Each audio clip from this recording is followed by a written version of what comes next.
Bismillahirrahmanirrahim. Assalamualaikum warahmatullahi wabarakatuh. Alhamdulillahi wa kafa wa salatu wassalamu ala rasulil mustafa wan nabiyil mujtaba wa ala alihi wa ashabihi wa man ihtada bihadihi fahtada amma ba'du. Bapak-bapak dan ibu-ibu, para sesepuh, para tokoh masyarakat, para pimpinan DKM Masjid Baitur Rahim, jarang-jarang saya sebut, nah hari ini spesial.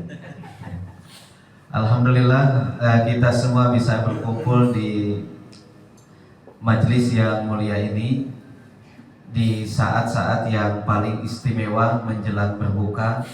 Mudah-mudahan apa yang kita lakukan pada hari ini menjadi bagian dari bagaimana kita menutup rangkaian hari ini dengan amal saleh.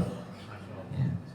Sebab Nabi SAW bersabda dalam hadis yang diriwayatkan oleh Imam Al-Bukhari, innamal a'malu bil khawatim.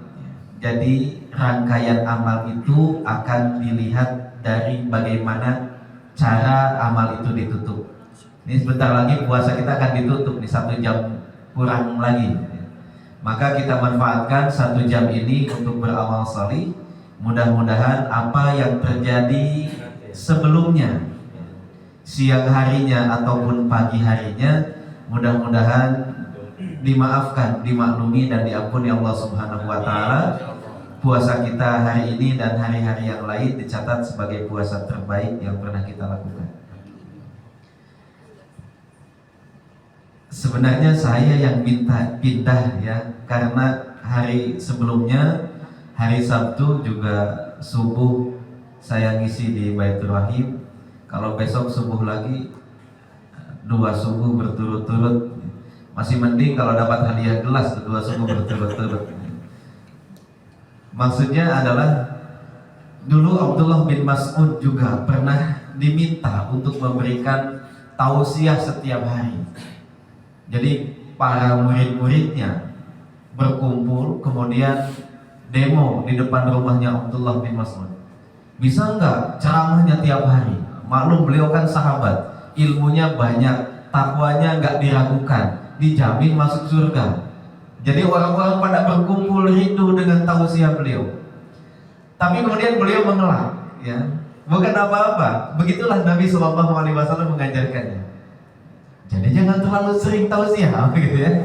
Bukan saya tidak mau, tapi begitulah dulu para sahabat, para ulama kita selalu memberikan jeda di antara tausiah-tausiah, di antara tadkirah-tadkirah yang biasa mereka lakukan di masjid-masjid. Ya. Begitu ya. Jadi bukan saya yang tidak mau, hanya saja mengingat demikianlah dulu para ulama mengajarkannya. Jadi kita harus sedikit mengambil jarak, gitu. Mengambil jarak. Apakah kemudian dipindahkan ke asar biar ada jaraknya sedikit dari subuh jadi asar.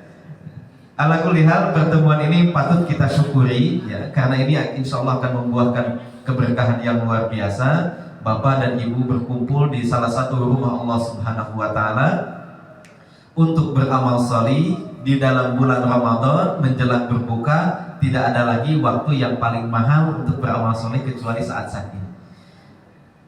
Baik, tema kita hari ini, tadi ini istri saya yang ngasih temanya. Cuma temanya aneh-aneh. Akhirnya saya sederhanakan saja. Jadi hari ini kita akan membicarakan tentang bagaimana kita memupuk kesabaran. Kenapa kesabaran? Karena kesabaran itu kunci semua persoalan. Ya, kunci semua persoalan itu ada pada kesabaran.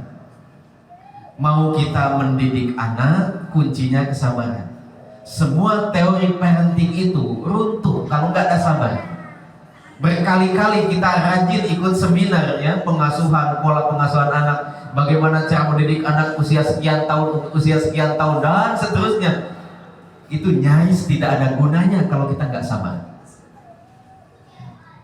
Itu kalau kita mau didik anak. Di dalam pekerjaan juga sama. Dalam pekerjaan juga sama. Tidak ada yang paling bisa membantu pekerjaan kita tuh kecuali kesabaran. Ya, silahkan tanya pada bapak-bapak yang pekerjaannya, profesinya bisnis, berdagang. Ya, semuanya saya yakin sama. Kuncinya itu sabar, ulet, telaten. Kalau gagal coba lagi, gagal coba lagi, kan begitu konsepnya. Yang pekerjaannya tani juga sama. Bapak saya petani, berkali-kali gagal panen. Apa menyerah besok jadi PNS? Enggak juga. Besok tetap jadi petani juga.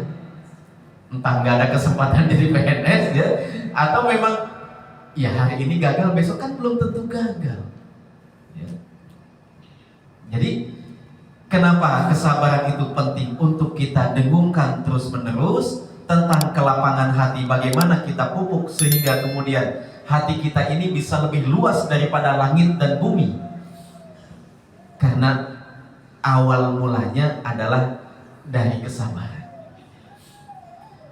Fir'aun itu luar biasa, raja tega ya. Fir'aun itu salah satu penguasa yang paling bengis dengan para pendatang sama orang-orang asing ya, meskipun dia sayang dengan pribumi. Fir'aun itu paling benci Bani Israel. Kenapa paling benci Bani Israel? Karena Bani Israel datang bukan dari Mesir. Bani Israel itu dulu nyebrang dari daerah-daerah yang lain. Awalnya dari tepi sungai Efrat, kemudian tinggal di Kanaan, kemudian nyebrang ke Mesir pada zamannya Nabi Yusuf. Itu Fir'aun paling gak seneng lihat Bani Israel. Di antara mereka ada yang perempuannya dibiarkan hidup tapi dilecehkan, ada bayi-bayi laki-lakinya yang dibunuh, kemudian orang-orang dewasanya dijadikan budak untuk membangun situs-situs bersejarah yang sekarang biasa kita lihat itu. Piramid lah itu, Sphinx lah itu, dan yang lain-lain. Itu kan paling banyak memakan korban jiwa tuh pendatang, warga negara asing. Kok beda ya sama di sini? Paling banyak korbannya pribumi. Entar jangan gibah, ini lagi puasa. Itu Fir'aun, itu Fir'aun. Sebengis-bengisnya Fir'aun ketika Nabi Musa diperintahkan oleh Allah untuk datang mendakwahinya. Allah berpesan, wa qul lahu qaulan layyina. Ucapkan perkataan yang lembut ya. Jangan perkataan-perkataan yang kasar, jangan perkataan-perkataan yang mengandung kemarahan, yang provokatif dan lain sebagainya. Maka kemudian Nabi Musa berpikir, satu yang dihadapinya Fir'aun. Tiba-tiba saya diperintahkan untuk berkata lembut. Dia nggak mungkin berkata lembut. Gimana kalau balasannya adalah kata-kata yang tidak lembut? Kita capek-capek ya, udah lembut. Dia enggak. Maklum Fir'aun tuh nggak pakai slogan yang biasa kita lihat dalam angkot. Anda sopan kami segan, kagak pakai nih. Ya. Kamu sopan, saya mah tetap nggak sopan. Kamu mau nunduk-nunduk, saya nggak akan nunduk. Itu Fir'aun. Apalagi Nabi Musa itu pernah punya salah ya. Ketika beliau masih remaja, masa-masa pemuda beliau nggak sengaja melerai pertikaian antara orang Mesir asli dengan Bani Israel. Orang Mesirnya dipukul, mati. Nabi Musa sakti itu. Orang sekali pukul nggak niat bunuh, orang dipukul biasa, orangnya mati. Sampai kemudian beliau lagi ke daerah Madian. Makanya kemudian Nabi Musa mikir lagi, ini kalau saya datang ke Fir'aun, orang yang setega itu, sebengis itu, sekejam itu, diperintahkan untuk berkata-kata yang lembut, tapi kemudian saya pernah punya dosa. Ini satu, saya pernah punya dosa. Dua, dia pernah punya jasa. Ini dua hal ini rumit sekali. Dua hal ini rumit sekali. Orang itu akan tersandra dengan dua hal. Satu, dengan kesalahan yang pernah dia lakukan. Ayo, mau ngomong apa? Saya bongkar nih kesalahannya. Damai aja gitu ya. Dua, karena jasa yang pernah dia terima. Ingat, siapa yang dulu ya gitu ya. Saya kan baik sama kamu tuh dulu ya. Saya kan ini, saya itu, dan lain sebagainya. Makanya Imam Syafi'i itu pernah berdoa kepada Allah, ya Allah, jangan engkau jadikan orang fasik itu pernah punya jasa kepada saya. Susah saya mau nasehatin dia juga jadi kagak enak kita. Kalau orang terlalu baik dengan kita Pak, kemudian orang itu melakukan kesalahan, kita mau negurnya juga kagak enak gitu ya. Akhirnya kita maklumin aja, kita cari alasan-alasannya. Ya maklumin aja dah, memang waktunya begitu gitu. Ya. Itu Nabi Musa tersandra dengan dua hal. Satu, beliau tersandra dengan kesalahan masa lalunya. Dua, beliau tersandra dengan kebaikan Fir'aun. Kan Nabi Musa dibuang, siapa yang mungut? Fir'aun. Siapa yang ngurusin sedari kecil? Fir'aun. Di rumah siapa dia tinggal? Fir'aun. Makanya begitu Nabi Musa datang, apa yang dikatakan Fir'aun? Ingat ya, alam nurabbika fina walidan. Siapa yang dulu ngurus kamu waktu kecil? Sekarang datang kok ya, petantang petenteng mau nasihatin saya itu. Ya. Alam nurabbika fina walidan. Ya. Wa fa'alta fa'lataka allati fa'alta. Dan ingat, kamu dulu pernah bikin salah. Ya, kamu pernah bunuh orang di sini. Kita mau deal dan dosanya dihapus, atau mau kita saling buka-bukaan? Makanya Nabi Musa itu berat sekali. Sampai kemudian beliau mengatakan, ketika diperintahkan untuk datang kepada Fir'aun, Rabbi shrah li sadri. Yang pertama kali diminta, ya Allah berikan saya kesabaran, berikan saya kelapangan dada. Karena ketika saya bicara dengan Fir'aun, mungkin ada banyak hujatan ya, yang keluar dari Fir'aun sebagai balasan dari apa yang saya katakan. Ternyata kan memang betul begitu. Makanya yang pertama kali diminta oleh Nabi Musa, Rabbi shrah li sadri. Beliau nggak minta pasukan khusus, nggak minta pasukan elit. Ya Rob, kan yang mau saya datangin Fir'aun, pasukannya banyak. Ya saya juga perlu dong pasukan yang banyak. Nggak butuh itu. Yang dibutuhkan Nabi Musa adalah kelapangan dada, kesabaran. Karena nanti pasti reaksi Fir'aun itu tidak seperti yang diharapkan Nabi Musa. Ya sedikit banyaknya miriplah dengan apa yang biasa terjadi dalam kehidupan kita. Kita mau nasehatin anak kita dibalik-balikin, nasehatin istri juga kita banyak salahnya. Istri tahu betul kesalahan kita gitu. Jangan main HP mulu, ayah juga main mulu gitu. Ya Allah gitu ya. Kalau kita mau bicara dengan anak, mau nasehatin istri, papa ngaca dulu dong. Istrinya mau nasihatin suami, mama juga belum jadi istri yang baik. Karena istri, suami, dan anak itu tahu betul cacat-cacat kita ini, ya. Ini saya duduk di sini, bapak-bapak kan tidak tahu, ya, apa yang sering saya lakukan ke istri saya, ke anak saya. Nah, istri saya kan tahu, anak saya juga tahu. Berat sekali. Mungkin bapak-bapak juga sama problemnya dengan saya. Ketika mau nasehatin, waduh, dibalik-balikin terus. Makanya yang paling pertama yang harus dimiliki seseorang dalam kehidupan itu adalah kesabaran. Nggak ada gunanya teori-teori parenting kalau alasnya tidak ada sabar. Makanya alhamdulillah para jamaah sekalian, hari ini Allah takdirkan kita bisa menikmati ibadah puasa yang salah satu tujuannya selesai Ramadan ini kita punya kesabaran di level yang berbeda. Nggak lagi setipis tisu yang 20.000 3 bungkus gitu. Sabarnya itu. Dalam hadis riwayat Imam Tirmidzi, misalnya Nabi SAW pernah bersabda, as-saumu nisfus sabri. Puasa itu separuh dari kesabaran. Bapak Ibu, selesai sini tinggal nyari separuh lagi, sempurna kesabaran kita. Makanya alhamdulillah lagi butuh-butuhnya sabar gitu ya. Hidup dalam keluarga, hidup bertetangga juga butuh sabar. Karena ternyata bertetangga itu tidak mudah. Hidup jadi seorang pimpinan juga nggak sabar ya. Karena ternyata yang kita pimpin juga banyak keinginannya, macam-macam wataknya. Hidup bersama orang tua juga perlu sabar. Karena orang tua, Masya Allah, balik lagi seperti waktu-waktu dia masih kecil dulu. Keinginannya kadang-kadang aneh-aneh, permintaannya nggak bisa ditunda-tunda. Pokoknya pengen ini hari ini harus ada. Jadi saya yakin ketika milih tema ini, semua orang butuh ini. Saya perlu ini, bapak perlu ini, ibu-ibu perlu ini.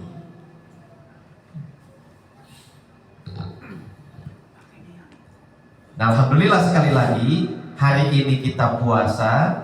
Yang kata Nabi Shallallahu Alaihi Wasallam, orang kalau bisa menyelesaikan puasanya dengan sempurna, itulah separuh dari kesabaran yang harus dimiliki oleh setiap muslim.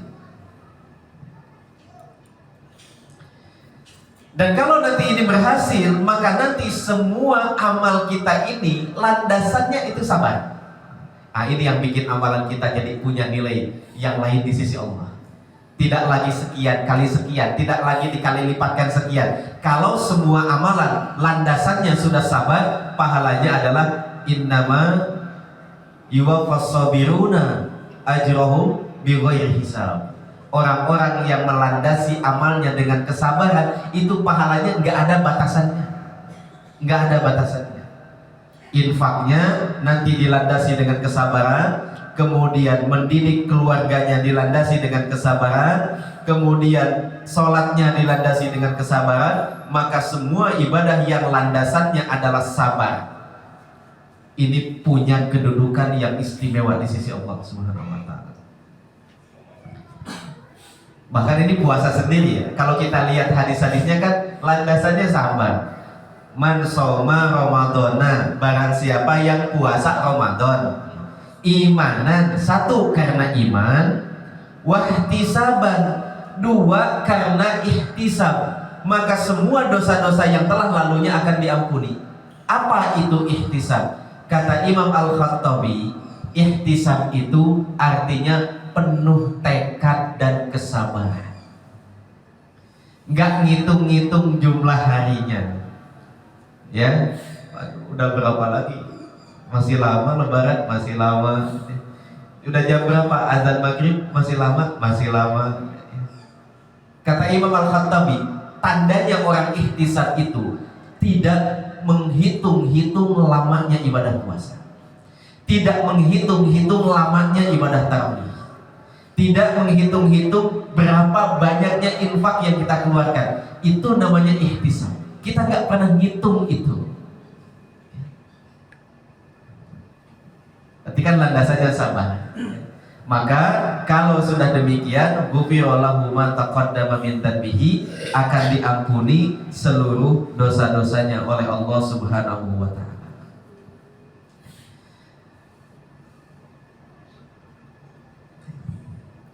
Para jamaah yang dimuliakan Allah Subhanahu wa Ta'ala,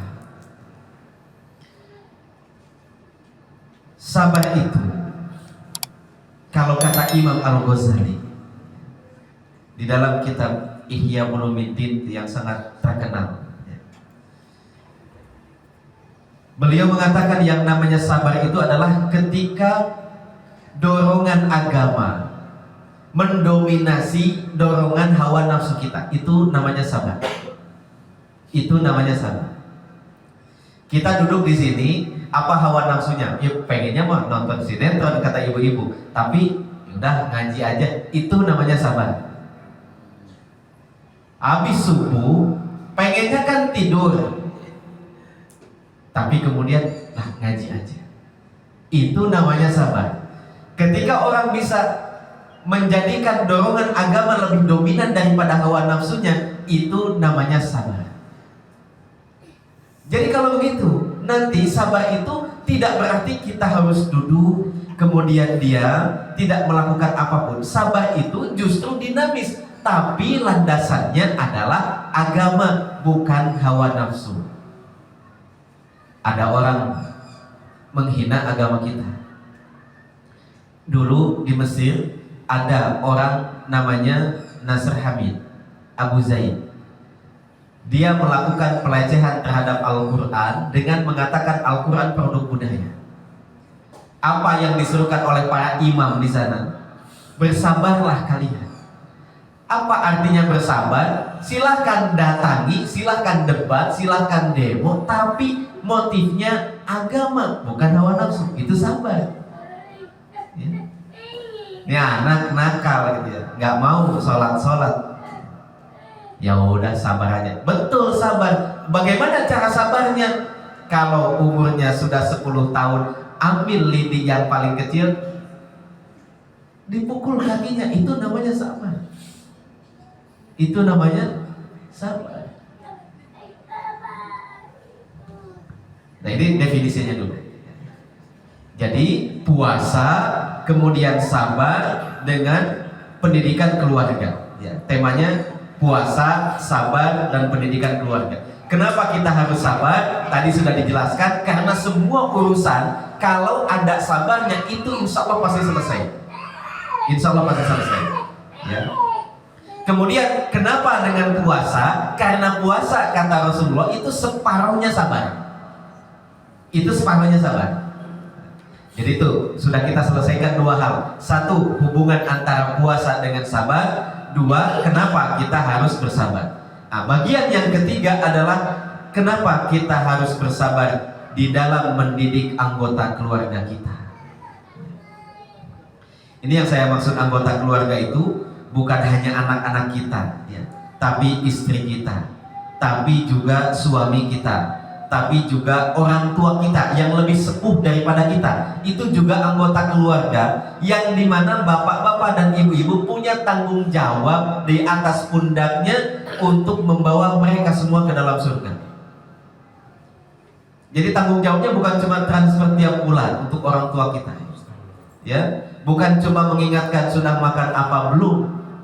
Itu mah dulu lah zaman-zamannya bapak-bapak masih pacaran udah makan apa belum. Ya. Tugas utama seorang anak adalah membawa ayahnya, ibunya ke surga. Tugas utama seorang istri adalah membawa suaminya dan anak-anaknya ke surga. Tugas utama suami bawa anak istrinya ke surga. Jadi saya tidak berharap kemudian tugas utama ini kalah dengan tugas-tugas tambahan. Mencari nafkah itu tugas tambahan. Soalnya kalau nggak mencari nafkah kita nggak bisa ke surga gitu. Ya. Jadi kalau seandainya mencari nafkahnya ngalangin ke surga, ganti sudah. Ya. Ganti aja. Tugas utamanya membawa keluarga kita ke surga. Salah satu jalannya mencari nafkah, karena dari nafkah itu kita bisa ibadah, kita bisa memberikan pendidikan yang baik buat anak-anak kita, kan begitu ya. Kita bisa kemudian tidak menjadi beban untuk orang tua kita, banyak kemudian itu pahala yang berlimpah. Itu wasilahnya, tapi tujuannya kan bukan cari nafkah. Allah menciptakan kita semua termasuk bapak-bapak bukan untuk mencari nafkah, itu mohon maaf. Ya, wa ma khalaqtul jinna wal insa illa liya'budun, enggak, bukan mencari nafkah. Jadi ibu-ibu juga ayo senang kerja, enggak, jawab aja Pak, kerja itu tidak diperintahkan oleh Allah. Kita itu diperintahkan untuk ibadah. Ya. Nah, makanya ketika berangkat ke kantornya harus jadi ibadah, ya, berangkat ke sekolahnya harus jadi ibadah, berangkat ke pasarnya harus jadi ibadah. Karena untuk itulah kita diciptakan. Jadi mencari nafkah itu tugas sekunder kita. Mencari ridho suami juga bagi ibu-ibu itu tugas sekunder. Karena tugas utamanya ibadah. Salah satu ibadahnya mencari ridho suami. Ada istri di Kalisari berkali-kali nanya, saya udah melakukan apapun agar suami saya ridho, tapi suami saya nggak pernah ridho. Ya itu salah, capek kalau ngejar-ngejar ridho suami. Kejarnya ridho Allah melalui ridho suami. Ketika suami tidak membuka pintu itu, dia cari pintu lain agar sampai pada ridho Allah, selesai urusannya.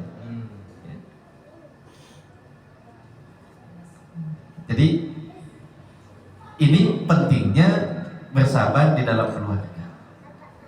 Pertama ya, karena pendidikan itu prosesnya panjang. Pendidikan itu prosesnya panjang. Makanya perlu bersabar. Bapak-bapak ini yang sedang mendidik istrinya, maklum kalau bapak-bapak susah memahaminya, pengennya apa, mendidiknya agak repot, ya maklum. Karena konon ya, saya juga gak menyaksikan langsung. Konon katanya dulu ibu-ibu itu diciptakan ketika bapaknya sedang tidur. Tiba-tiba begitu bangun ada. Jadi kalau susah dipahami ya wajar. Karena Sayyidah Hawa diciptakan oleh Allah, diambil dari tulang rusuknya Adam ketika Nabi Adam ini sedang tidur. Jadi dia nggak tahu komposisinya seperti apa, ya, dalemannya seperti apa. Maka kalau agak sulit dipahami, ya wajar saja. Ya, wajar saja. Ibu-ibu juga sama. Kalau nanti menemukan bapak-bapak kok susah sekali dikasih tahu, ya wajar saja. Karena bapak-bapak memang diciptakan egonya agak sedikit lebih tinggi daripada ibu-ibu. Ya, kalau dikasih tahu istrinya kadang-kadang kagak mau nerima gitu. Orang tua tuh kalau dikasih tahu anaknya juga kadang-kadang nggak mau nerima. Nah, ini perlu proses yang sangat panjang. Tidak boleh tergesa-gesa. Karena kalau tergesa-gesa nanti patah. Kalau tergesa-gesa nanti patah. Orang tua kita masih susah gitu ibadah.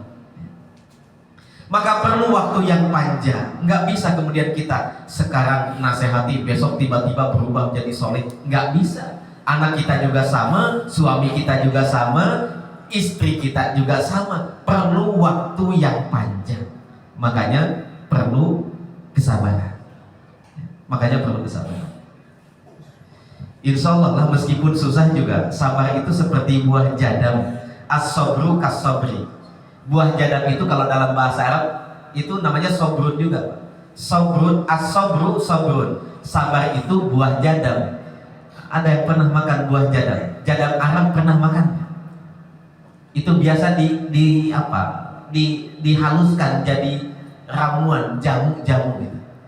Ya. Itu pahitnya luar biasa, pahit. As-sabru kas-sabri murrun fi madaqatihi walakin awaqibuhu ahla minal asal. Sabar itu seperti buah jadam yang kalau dijilat itu pahit rasanya, tapi setelah itu manisnya melebihi madu. Manisnya melebihi madu. Itu buah jadam, Pak. Ini bagi bapak-bapak. Tutup dulu telinganya ya. Ini khusus buat bapak-bapak. Bisa meningkatkan. Nah, itulah. Sampai situ saja. Kalau bapak udah paham. Kasihan Anda, apa meningkatkan apa? Iman dan takwa. Meningkatkan iman dan takwa.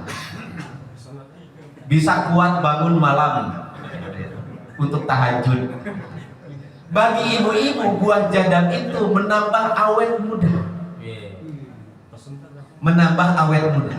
Jadi sabar itu seperti buah jadam yang pahit rasanya tapi khasiatnya banyak. Bisa menambah tenaga kita, bisa kemudian menyembuhkan kolesterol, stroke, asam urat, dan lain sebagainya. Itu ditulis khasiat buah jadam itu, ya. Termasuk meningkatkan peredaran melancarkan peredaran darah, meningkatkan imunitas dan memperlambat penuaan, membuat ibu-ibu bisa jauh lebih muda. Makanya Bu, kalau bapak-bapak ngeselin dikit, itu obat awet muda, lo biarkan aja. Punya suami kok gini-gini banget, itu obat awet muda. Sabar saja. Sabar itu seperti buah jadam yang salah satunya bisa membuat kita lebih awet muda. Berarti Ustadz nggak sabar, hukumannya banyak banget. Ini ya. Nah, bagaimana agar kita bisa lebih bersabar? Kita juga sudah tahu teori Ustaz harus sabar, tapi gimana? Saya itu susah untuk bisa sabar. Sama, saya juga susah sabar. Ya, sama, saya juga susah buat sabar. Makanya kita hari ini omongin lagi soal sabar. Intinya menasehati diri sendiri dan bapak-bapak dan ibu-ibu. Ya. Itu enaknya jadi Ustaz itu begitu. Diundang dia nasehatin dirinya sendiri. Kemudian, ya alhamdulillah kalau bapak-bapak dan ibu-ibu bisa mengambil pelajaran, ya alhamdulillah. Nah, bagaimana caranya agar kita bisa sabar? Pertama, perhatikan baik-baik. Ada banyak hal yang bikin kita nggak sabar di rumah. Satu, situasi yang kurang kondusif, misalnya kita sedang capek. Semua teori parenting, kalau kita sudah capek, udah hilang, pengennya marah. Ya. Datang pulang-pulang udah di kantor dimarahin atasan, datang ke rumah istrinya ngomel-ngomel, dilihat di rumah berantakan. Gimana orang bisa sabar gitu? Jadi perhatikan situasi-situasinya. Atau merasa dirinya single fighter, kerja sendiri. Ini biasanya ibu-ibu ngepel sendiri, masak sendiri, kemudian ngurusin anak, ngurusin rumah, ya udah rapi, malu anaknya masih kecil berantakan lagi, tiba-tiba suaminya pulang, mah belum diberesin, langsung hilang tuh teori sabarnya, itu hilang langsung. Merasa dia bekerja sendiri. Ini saya ngerjain sendiri, saya masak sendiri, ini sendiri, itu sendiri. Kalau orang sudah merasa dirinya berjasa, susah buat sabar. Orang tuh kalau sudah merasa berjasa, susah buat sabar. Ya. Saya di sekolah, kalau sudah merasa punya jasa di sekolah, sulit untuk sabar. Pengennya ngelawan terus sama atasan-atasan itu. Ya. Siapa yang ini, siapa yang itu? Itu saya. Susah. Jadi kalau kita di rumah merasa dirinya punya banyak jasa di rumah, kan saya yang cari nafkah, saya yang ini, saya yang itu. Begitu orang salah dikit, itu langsung marah. Itu pasti langsung marah. Kenapa? Karena dia berhak untuk marah menurut dia. Menurut dia berhak untuk marah. Kenapa dia berhak marah? Karena saya sudah melakukan banyak hal di rumah ini. Sama yang ibu-ibu juga begitu. Kalau sudah merasa melakukan banyak hal di rumah, ada pemantik sedikit tuh pengennya marah. Dan dia merasa dirinya wajar untuk marah. Karena dia sudah merasa berbuat banyak di dalam rumah. Ini salah satu nasihat Allah kepada Rasulullah. Wala tamnun tastakthir. Jangan sampai engkau merasa berjasa sehingga engkau ingin orang lain memberikan jasa yang lebih banyak daripada yang kau lakukan. Kan kita pengennya begitu ya. Kamu udah saya biayain, ngerti dong gitu ya. Cari duit kayak gitu. Apa kayak gitu. Ini lagi ibunya, udah saya kasih dulu. Kalau kita sudah merasa banyak melakukan jasa, susah buat sabar. Makanya Nabi SAW diingatkan oleh Allah di dalam surah Al-Muddathir itu, wala tamnun tastakthir. Tamnun itu merasa punya banyak kebaikan, tastakthir sehingga engkau pengen orang lain banyak melakukan sesuatu untukmu. Pak Benny kan saya udah ngajar lama di sini gitu. Mana tabletnya? Pak, kamu sudah banyak melakukan jasa. Itu susah. Ya. Ada orang melakukan salah dikit, ya Allah, saya udah gini, udah gitu, masih aja tetap. Coba kalau kita nggak merasa melakukan banyak hal, susah. Mau marah juga kita malu. Kita belum ngapa-ngapain di sini. Kita tuh di rumah belum ngapa-ngapain. Hanya sebatas melakukan pekerjaan-pekerjaan ringan. Jadi kalau mau marah, marahnya juga ketahan. Ya Allah, ya gimana ya? Saya juga belum bisa berbuat banyak. Gitu ya. Nah, ini situasi-situasinya. Kemudian karena kurangnya tahapan, kurangnya pengetahuan akan tahapan, bahwa segala sesuatu itu ada masanya, ada waktunya. Ya kadang-kadang kitanya nggak sabar. Kadang-kadang kita nggak sadar. Dan wajar sebetulnya kalau kita pengen instan itu karena manusia diciptakan begitu instan. Ya, pengennya cepat-cepat, pengennya segera. Hari ini mau, besoknya udah harus ada. Itu manusia memang begitu. Ya. Khuliqal insana min ajal. Manusia itu memang diciptakan. Salah satu watak dasarnya adalah tergesa-gesa. Kalau saya tanya ya coba ya. Bapak pengen cepat kaya nggak? Kan pengen cepat. Ya. Pengen cepat haji, pengen cepat. Ibu-ibu pengen cepat punya Alfa, kan pengen cepat. Mungkin cuma satu doang yang nggak pengen cepat. Ya. Bapak-bapak mau cepat ketemu Allah, nah, itu baru.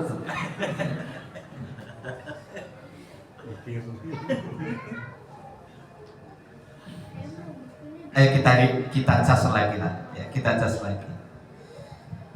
Bagaimana cara mengembalikannya, kesabaran itu? Apa yang harus kita lakukan biar kita bisa lebih sabar? Satu, Bapak dan Ibu jangan lupa sholat malam. Jangan lupa sholat malam. Meskipun cuma 1 rakaat hanya untuk menunaikan witir, jangan lupa sholat malam. Di set itu alarmnya jam berapa terserah Bapak dan Ibu. Tapi jangan lupa sholat malam. Salat malam itu enggak wajib. Ya, salat malam itu enggak wajib. Tapi semua orang yang mengerjakan sholat malam itu bekal sabarnya banyak. Bekal sabarnya banyak. Itu seperti charger, Pak. Kalau kita cas gitu ya, besoknya kan lumayan, kita main game bisa gitu ya. TikTok kan bisa, katanya udah berhenti TikTok kan kalau lagi lebaran puasa. Ini bisa, itu bisa, ini bisa mengerjakan banyak hal. Karena apa? Baterainya full, baterainya penuh. Orang kalau malamnya dicas dengan sholat malam, siangnya banyak kegiatan, siangnya banyak aktivitas, siangnya banyak godaan, siangnya banyak hal yang membuat kita marah. Itu santai saja. Kenapa? Masih banyak baterainya, tenang aja. Itu kalau baterainya udah tinggal 20%, begitu pagi anak telat sekolah, udah gemeteran, nahan. Ya, tinggal 10%. Ya, begitu nganterin macet, tinggal 5% sabarnya. Ternyata setelah datang ke sekolah misalnya, ada yang ketinggalan anak kita itu, apa barangnya ketinggalan, bukunya ketinggalan, ininya ketinggalan, nol, sudah habis sabarnya, Pak. Karena nggak dicas semalam. Begitu datang ke kantor, lihat sesuatu yang tidak menyenangkan, udah langsung ngambek-ngambek aja bawaannya. Datang ke rumah malah udah minus itu sabarnya. Bagaimana? Innalaka fin nahari sabhan tawila, kata Allah dalam surah Al-Muzammil, nanti siang itu banyak hal yang akan menunggumu. Ada pekerjaan-pekerjaan berat, ada orang-orang yang nyebelin, ada tetangga-tetangga yang gak kooperatif, ada ini, ada itu, sama banyak hal siang itu.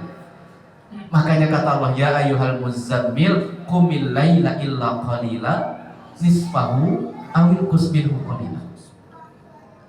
Yang terlelap dalam selimutnya, tolong bangun malam. Kenapa bangun malam? Agar kami bisa cas kesabarannya. Kenapa begitu? Innalaka fin nahari sabhan tawila. Nanti siang banyak sekali hal yang bikin kita jengkel, itu banyak siang. Bayangin kalau nggak dicas malamnya. Allahu Akbar. Itu satu sholat malam. Yang kedua, perbanyak membaca tasbih. Perbanyak membaca tasbih. Wasbir ala ma yaquluna wasabbih bihamdi rabbika. Bersabarlah engkau Muhammad atas perkataan-perkataan mereka yang menyakitimu. Gimana caranya? Wasabbih, perbanyak baca tasbih. Perbanyak baca tasbih.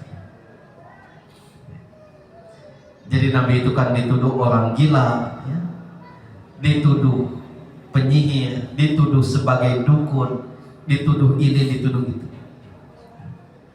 Bagaimana cara beliau bersabar? Dituntut oleh Allah, perbanyaklah membaca tasbih. Padahal itu Rasulullah yang gelarnya Al-Amin, sangat terpercaya, masih tetap disakiti orang ketika dia mendakwahkan kebaikan-kebaikan. Ya apalagi bapak-bapak dan ibu-ibu yang bukan siapa-siapa, yang track recordnya juga nggak terlalu bagus seperti saya.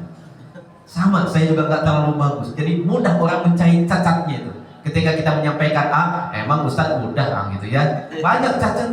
Nabi itu tidak ada cacatnya. Di mana orang bisa menemukan cacatnya Rasulullah? Tapi tetap orang itu mencela, mencaci, memaki, menuduh ini, menuduh itu. Menyakitkan sebetulnya bagi Rasulullah. Tapi kata Allah, wasbir ala ma yaquluna wasabbih bihamdi rabbika. Bersabarlah atas apa yang mereka katakan dan perbanyaklah membaca tasbih. Kemudian yang berikutnya, Bapak dan Ibu sekalian, percayalah dalam proses pendidikan keluarga. Baik ketika kita mendidik orang tua kita, mendidik istri, suami, anak-anak, atau siapapun yang ada di dalam rumah, percayalah yang akan Allah tanyakan itu prosesnya. Yang akan Allah tanyakan itu prosesnya, bukan hasilnya. Kalau yang Allah inginkan adalah hasilnya, maka Nabi Nuh adalah manusia paling gagal di muka bumi ini. Berapa lama Pak kita didik anak-anak kita Pak? Ada 10 tahun kali ya? Atau 20 tahun mungkin. Nabi Nuh itu 950 tahun berdakwah. 950 tahun. Anaknya aja gak beriman. Kalau seandainya hasil yang Allah inginkan, maka beliau jadi orang paling gagal dalam pendidikan. Anaknya enggak beriman. Maka Nabi Lut adalah orang paling gagal dalam mendidik keluarganya, karena istrinya juga begitu. Bekerja sama dengan orang-orang yang suka sesama jenis.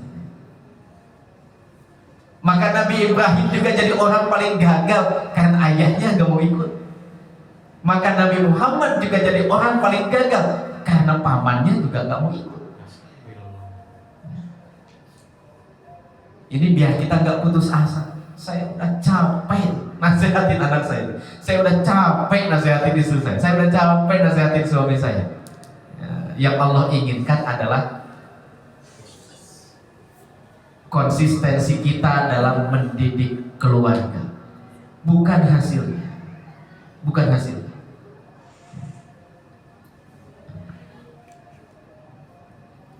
Nah, ini yang akan membuat kita bisa lebih sabar. Kalau yang diinginkan hasilnya, begitu dinasehatin enggak juga, akhirnya ditinggalkan. Ah, udah capek, Ustaz. Hasilnya gitu-gitu juga gitu ya. Tapi kalau yang kita jalani adalah prosesnya, setiap nasihat ada pahalanya, setiap nasihat ada pahalanya. Ya nggak apa-apa, biarkan saja. Setidaknya meskipun orang tidak berubah, tapi pahalanya tetap melimpah. Dan saya yakin Pak, nggak ada yang tidak berguna. Ya. Ini kalau kata Andrea Hirata nih ya, yang menulis apa tuh, buku apa? Laskar Pelangi. Jadi ini adaptasi saya. Ya. Nasihat kita itu kalau bertemu dengan hati yang keras, baik anak kita, suami kita, istri kita, atau siapapun itu seperti lumpur Pak, yang digunakan untuk meruntuhkan tembok.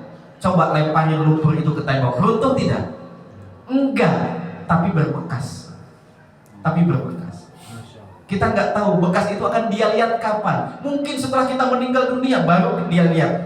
Oh, dulu ayah saya tuh nasihat ini. Kan banyak orang yang kemudian mengambil jalan yang Allah ridhoi setelah ibunya nggak ada. Ada yang setelah ayahnya tidak ada yang setelah dia mengalami kejadian, ada yang setelah dia mendapatkan nikmat, ada yang setelah banyak hal. Pokoknya apa yang kita sampaikan pada keluarga kita itu pasti ada bekasnya. Ya, jangan percaya dengan istilah kuping masuk dari sini keluar dari sini. Itu pasti berbekas. Cuma untuk saat itu dia nggak mau lihat bekasnya. Lumpur, ada tembok, kita lemparkan. Temboknya nggak runtuh, Ustaz, nggak apa-apa. Tapi tembok itu jadi berbekas. Suatu saat dia akan nengok lagi tuh tembok. Oh, iya, kenapa saya dulu nggak nurutin nasihat ayah saya, ibu saya, dan seterusnya. Agar kita tidak patah semangat, agar kita tidak kehilangan kesabaran dalam pendidikan. Kemudian sesekali silahkan dibaca kisah-kisah inspiratif ya, tentang kesabaran orang-orang ya, dulu dalam mendidik keluarganya. Tadilah contohnya Nabi Nuh ya. Wada dan Nuhin ibnahu wa huwa fi ma'zilin ya bunayya kam ma'ana wa la takum ma'al kafirin. Nabi Nuh beratus-ratus tahun mendidik anaknya gogo aja nggak mau ikut. Sampai detik-detik terakhir kehidupan anaknya, Nabi Nuh nggak putus asa. Ayo anakku naik sini, naik perahu bersama ayah. Kamu nggak mau beriman juga nggak apa-apa. Yang penting naik dulu ke atas perahu. Nabi Nuh tuh nggak ngajak beriman. Ya. Nabi Nuh memanggil anaknya, ya bunayya arkam ma'ana, wahai anakku. Itu anaknya sedang naik ke atas bukit. Ketika ditanya mau kemana kamu? Sa'awi ila jabali yasimuni minal ma, kata anaknya, saya ingin naik ke atas ayah, saya ingin menghindari banjir ini. Kata Nabi Nuh, la asimal yauma minallahi illa man rahim. Tidak akan ada yang bisa selamat wahai anakku pada hari ini kecuali yang Allah sayangi. Kamu mau naik kemana? Itu nggak bisa kamu menyelamatkan diri. Kemudian Nabi Nuh panggil, ayah anakku naik bersama ayah, naik ke atas perahu. Oh, kamu mau beriman enggak beriman itu urusan nanti, naik aja dulu ke atas perahu. Itu kan bapak-bapak dan ibu-ibu lembutnya begitu ya. Ya udah pokoknya pulang aja dulu sini. Urusan kamu mau mandi atau enggak itu urusan belakangan gitu ya. Ya, urusan kamu mau ngaji atau enggak ya sudah sini pulang dulu. Pulang dulu, makan dulu. Ya. Yang penting pulang saja dulu. Orang anak kalau udah kamu pulang, ya. Allahu Akbar, kita tidak bisa membayangkan. Ya, kan banyak anak-anak yang nggak mau pulang, gara-gara orang tuanya nggak sabaran, nggak sabaran. Anaknya merasa dirinya sudah bisa dan lain sebagainya, akhirnya ya udah kalau di sini juga ribet mulu. Nabi Nuh itu sampai detik terakhir, anaknya akan ditenggelamkan oleh air, dia panggil, ya bunayya kamu, wahai anakku, ayo naik bersama ayah. Wala takum mal kafirin. Udah jangan main lagi dengan orang-orang kafir. Ya. Kamu nggak mau beriman, ya sudah nggak apa-apa. Yang penting naik dulu dan jangan bergaul lagi dengan orang kafir. Ya. Ini Nabi Nuh. Ya. Dan banyak kisah-kisah inspiratif lainnya. Dan yang terakhir adalah cermin diri. Ya. Ketika kita menasehati orang, kemudian orangnya sulit untuk berubah, ya kita juga 11-12 lah dengan itu. Berkali-kali Allah nasihati, kan enggak juga kemudian kita semuanya bisa kita kerjakan. Berkali-kali Nabi menasehati, enggak juga semuanya bisa kita kerjakan. Ya kalau anak kita, istri kita, suami kita, ayah kita, ibu kita, berkali-kali kita nasihat, enggak semua nasihat kita yang dikerjakan. Ya itulah diri kita sendiri. Jadi biar kita bisa lebih sabar, ya bercermin saja. Oh itu cerminan saya. Ya, saya juga kadang-kadang begitu. Ya, saya juga kadang-kadang begitu. Ibunya juga kadang-kadang begitu. Bapaknya juga kadang-kadang begitu. Baik para jamaah sekalian, ya mudah-mudahan dengan bulan Ramadan ini Allah mendidik kita selama 1 bulan sesuai yang Nabi janjikan bahwa puasa adalah separuh kesabaran. Selesai Ramadan kita jadi orang-orang yang bisa lebih bersabar. Saya tutup saja ya, biar ada waktu bapak-bapak dan ibu-ibu untuk berdoa kepada Allah Subhanahu wa taala. Cuma saya nitip yang doanya yang paling utama, tolong mintakan agar kita semua Allah bebaskan dari api neraka. Ya. Anak-anak kita, suami kita, istri kita, ayah kita, ibu kita, semuanya mohonkan kepada Allah agar Allah bebaskan dari api neraka. Aku qouli hadza wa astaghfirullah li wa lakum. Saya mohon maaf atas segala kekhilafan dan kekurangan. Saya kembalikan pada pembicara. Billahi taufiq wal hidayah. Assalamualaikum warahmatullahi wabarakatuh.